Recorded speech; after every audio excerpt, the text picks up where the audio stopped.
Perkenalkan, nama saya Anca selaku moderator di kelompok 2. Maka saya akan menjelaskan sedikit tentang prakemerdekaan.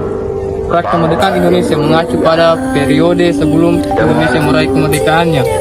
Pada 17 Agustus tahun 1945, ini adalah masa yang penuh dengan perjuangan, perlawanan, dan diplomasi oleh para tokoh nasionalis Indonesia.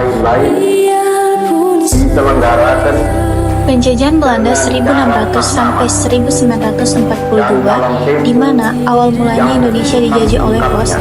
POS merupakan perusahaan Belanda yang didirikan pada awal abad ke-17, di mana POS menjajah rempah-rempah dan melaksanakan monopoli ekonomi serta politik di Nusantara. Pada tahun 1799, POS mengalami kebangkrutan dan langsung diambil alih oleh pemerintahan Belanda dan mendirikan Hindia Belanda.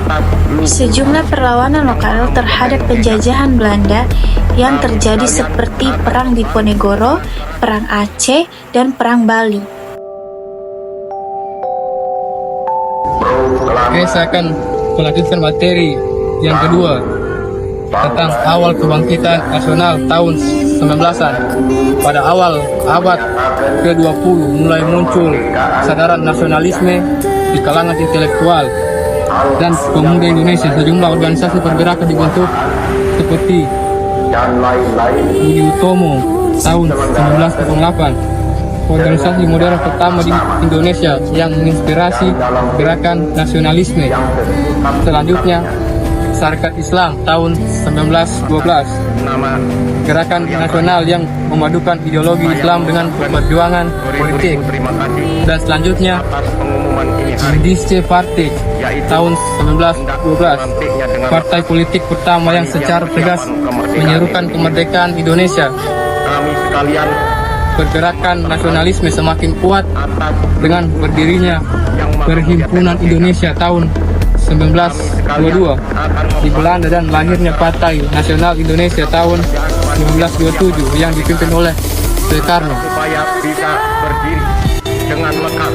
Baiklah, yang ketiga yaitu Sumpah Pemuda 1928. Pada tanggal 28 Oktober 1928, pemuda-pemuda dari berbagai daerah mengadakan Kongres Pemuda II yang menghasilkan Sumpah Pemuda. Mereka bersumpah untuk bersatu dalam satu tanah air, satu bangsa dan satu bahasa. Indonesia ini menjadi tonggak penting dalam sejarah pergerakan nasional. Pada tahun 1942, Jepang mengalahkan Belanda dan menduduki Indonesia selama Perang Dunia II. Awalnya Jepang disambut sebagai pembebas dari kolonialisme Belanda, namun kemudian menjadi penjajah yang sangat keras. Selama pendudukan Jepang di Indonesia, tokoh-tokoh nasionalis seperti Soekarno dan Hatta itu melakukan kerjasama dengan Jepang agar mendapatkan dukungan untuk meraih kemerdekaan Indonesia.